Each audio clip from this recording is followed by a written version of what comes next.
This is eCoffee with Experts, where marketers and founders share what's actually working in SEO, AI, and digital growth. Grab your coffee and fuel your mind as we chat with top minds about their wins, struggles, and lessons you won't find in a blog post. Brought to you by Digital Web Solutions, we bring real talk to help you grow your business, one episode at a time. Let's get started. Hey, hi everyone. Welcome to your show, Coffee with Experts. This is your host, Ranmay here. And today we have Conor, who is the head of marketing at Cube Exchange with us. Hey, Conor, how's it going? Well, thanks. How are you? Doing well. Thank you so much. Conor, before we move any forward, why don't you take us through your journey a bit, how it all started, how you kind of landed up in the digital marketing space. None of us back in the day actually kind of aimed or planned for a career in SEO, digital marketing space. So tell us your story and also a bit about Cube Exchange, what do you guys do? And then we'll take it from there. Yeah, great question. Definitely did not start out to be in this world or this industry. When I started, I actually was in a small marketing agency, which was fantastic because it gave me a wide view of different marketing channels and disciplines, as well as the business side of it. And I think, the digital piece, I graduated after the Great Recession. It's not a good time for a job, but it gave you plenty of opportunities. And one of those was to be, the token millennial on digital, as social and digital were new at that time. So I went from agency life and then spent a good bit of time at both large global Fortune 500 brands, as well as smaller startups, leading different go-to-market strategies and marketing strategies for these companies. And I came to Cube Group fairly serendipitously, actually. We're based in Chicago, met the founders, had taken another job offer, or was planning to at that point, and was persuaded to do dinner with some of the co-founders. And what sold me first was, number one, the product and the vision of the company. So I'm an OG in the crypto space, meaning I've been around for a long time. I'm an older guy here. And I think a lot of modern crypto or the centralized exchanges have actually kind of morphed themselves into traditional financial institutions built on crypto. And what I mean by that is they own and control those assets the same way a traditional bank does. Power of Cube is a hybrid exchange. Clients actually own those assets. So when you open an account with Cube, you are given your own MPC wallet. And at that point, you own and control those assets. You can send them anytime you want, purchase anything you want. You can withdraw anytime you want. And one of the core values of Cube and why we were built this way is to prevent founder fraud, hacks, and people controlling your money. So if you try to withdraw a large sum from a centralized exchange or a bank, that will usually take you a few days. There's a bunch of different bureaucratic pieces that go into that. If you are able to withdraw, say, 50, 100, $2 million, et cetera, where Cube, the value prop of owning your own wallet is that you control those assets at all times. So that really sold me on the company, the way it was built. And then when you join, an emerging company or startup, you obviously need to believe in the people building that. And our founders, Bartosz and Larry, are phenomenal and type of guys that you will go to battle with. Lovely, lovely. Quite a journey. And like we were discussing, in the green room, that you have been on the agency front, you have been on the client front, right? So what are the major differentiators there, and how challenging is one side of it versus the another? Yeah, great question. And I actually get that a lot from folks that are younger in their career about choosing either client side or agency side. And I think, there's great pluses and minuses to both. I was very fortunate to come up in a smaller agency where, again, you get to experience and have firsthand experience on different channels. So, whether that is SEO, paid digital, public relations, creative process, et cetera, you get to see how that is all actually made and produced on the back end. Also gives you generally a very wide range of industries to work on, or different parts of the sector, to see what you fit in best. Coming on the client side, specifically in startup space, what I enjoy most about this is owning that product and that end result and your results. So, you get to really, especially in Cube's case, build the brand from the ground up. So what do we want people to feel and experience when they experience our brand? And then how you actually grow that brand and product. I personally love being on the go-to-market side and launching new products, and spent most of my career there. Definitely a personality trait because it is a lot of work and effort. There's always something going wrong. You need to be an expert problem solver, be very flexible, be happy to move quickly and have to move quickly on those fronts. So I personally love that aspect of it. And I think it's a very rewarding part of your career when you are able to launch a product or a new business. And we were talking before, so my prior experience, like I still look back on very fondly, and you can look back on a product or a company that you launched, and you're always proud when it's still thriving at that point.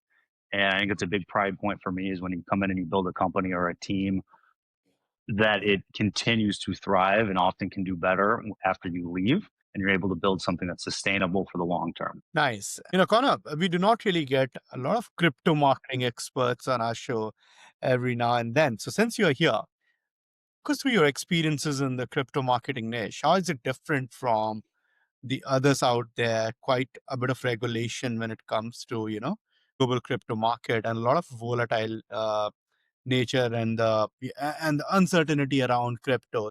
How do the different marketing channels work in this segment? Yeah, so great question. The crypto market is very unique in a lot of different ways. And I think there's a lot of different sectors in the crypto market. And I've been around long enough to see the industry grow, which I think is very exciting. It is a 24/7, 365 product and industry. So you have to be built for that. And, I said earlier on the go to market piece of it, of being flexible and being able to react and be as proactive as you can in certain situations.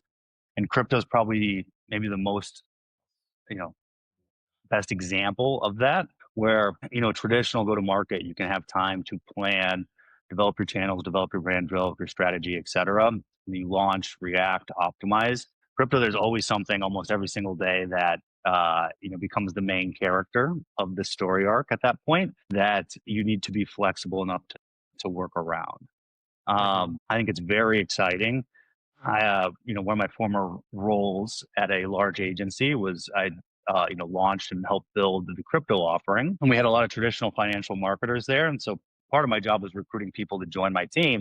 And I'd always tell them, like, they were coming from, the biggest brand names in traditional banking and hedge fund, PE world, et cetera. Like, if you can give me 10 to 15% of your time on one client, like, I promise you're not going to be bored. And from a marketing and media perspective, it's unbelievably interesting every single day. And it will be very difficult to go back to TradFi and like the day-to-day slowness of that can happen often. So it's a very exciting industry to be in.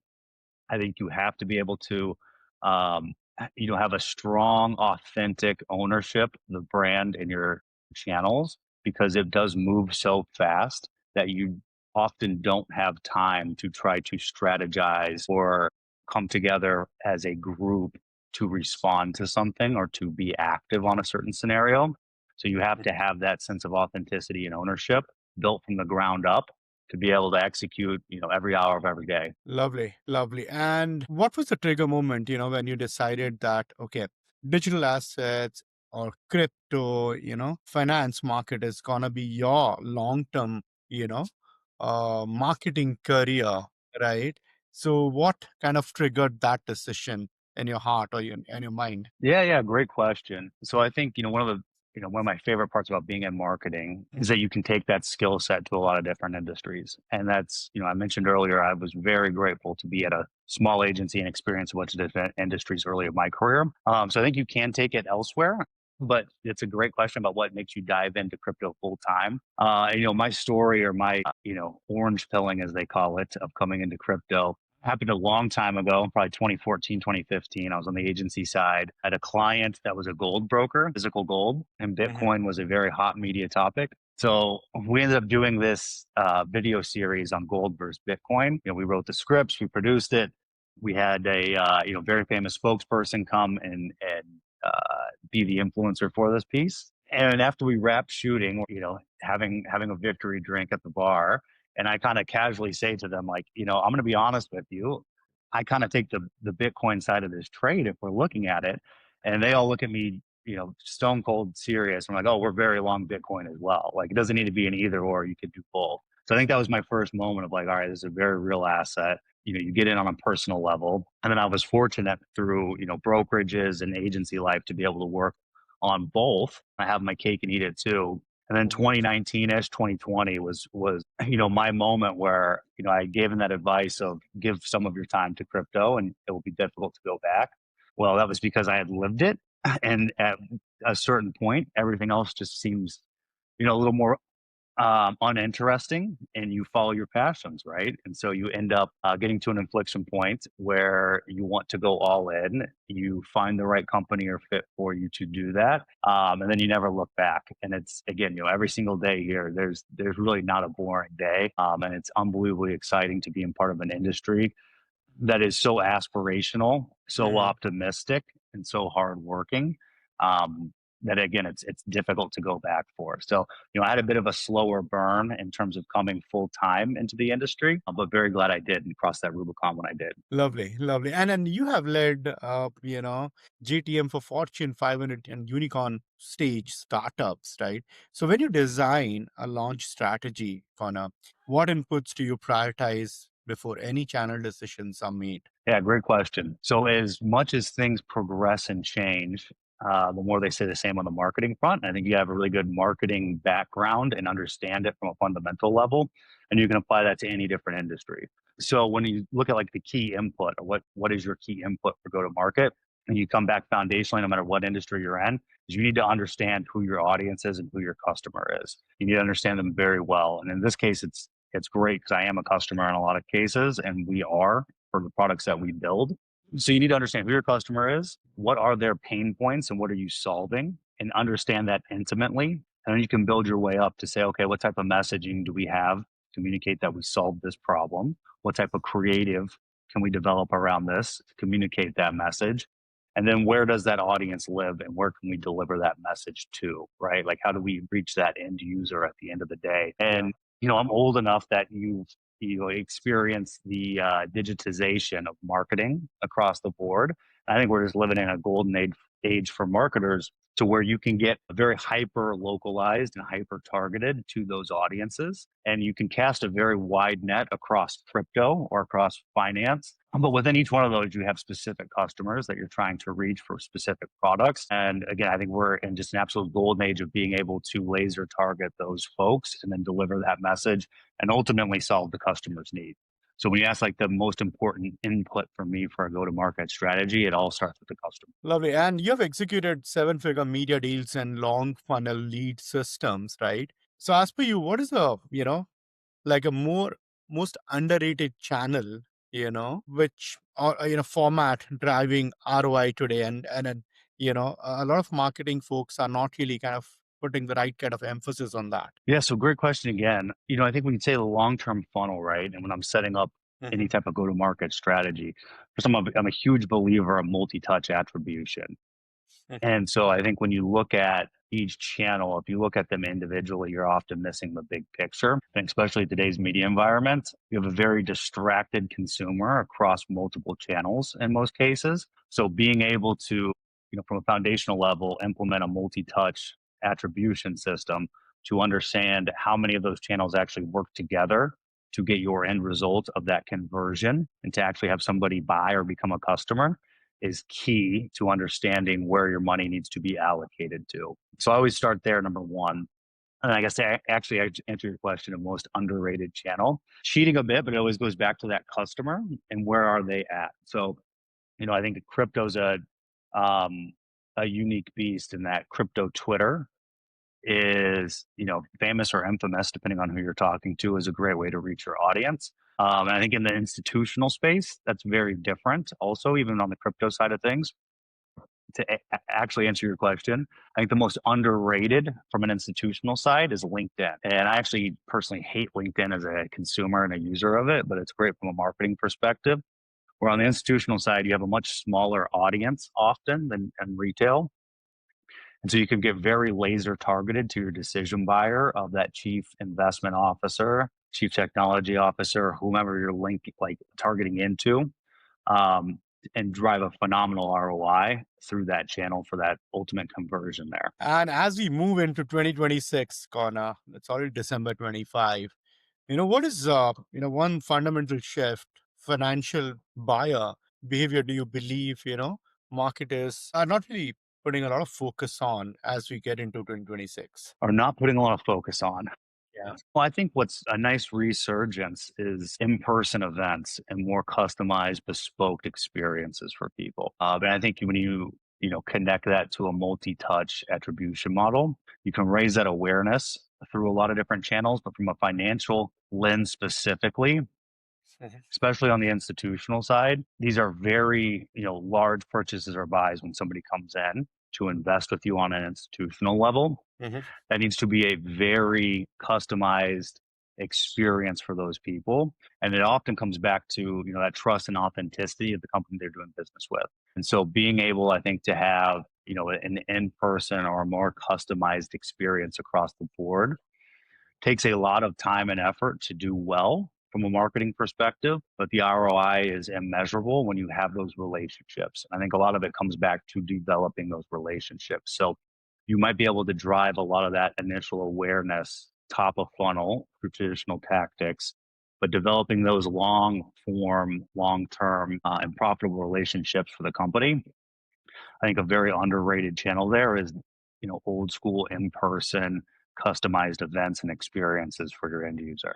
Perfect, perfect. And finally, with all the AI storm that we are in and a lot of mushrooming of platforms, AI platforms in the last 6, 8 months, yeah. So how do you think things gonna fast track or explode further in 2020, with all the AI and machine learning kicking in? So I think you've seen it already, and I think you can use these tools, as you said, explode your own productivity.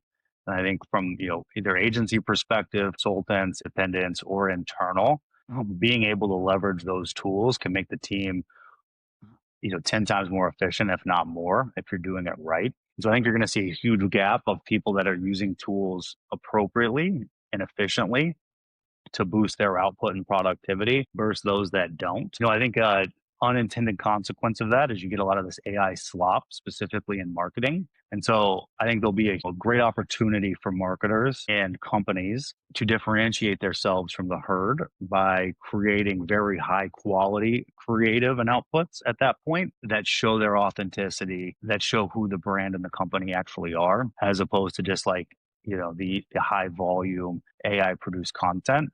Yeah. But you got to be able to use those tools well, right? And so where it comes, the tracking attribution piece we touched on, multi-touch several times already, but being able to leverage AI to help understand that information is very helpful. I think from like the creative standpoint, I know I've said AI slop a couple times, but being able to actually, especially on the client side, help create that brief for your creatives or the agency at that point of what you want that to look like. I think that can help bring those briefs to life a lot from my connecting the marketers and the business side of people in commerce to the actual creatives of what you want that end to look like. So yeah, I think it's a very, very exciting time in the industry overall. We have more tools at our disposal than any of our predecessors before us, but you got to be able to use those tools efficiently and in a savvy manner to boost your overall productivity. At the end of the day, finance probably more so than other industries, but you're judged on your overall output, which is your overall income and how much money you're bringing to the table. So you got to be able to use those tools to boost that bottom line at the end of the day. Perfect, perfect. Great, Connor. This has been a brilliant conversation. Thank you so much for the insights you have shared and for your time today. For our audience, if they want to reach out to you, how would they do that? Yeah, so you can link with me directly on LinkedIn at Conor Patrick Shea, and you can find us at cube.exchange. Lovely. Thank you so much once again, Connor. Really appreciate this. Thank you. I appreciate it, sir. Have a good day. Bye-bye.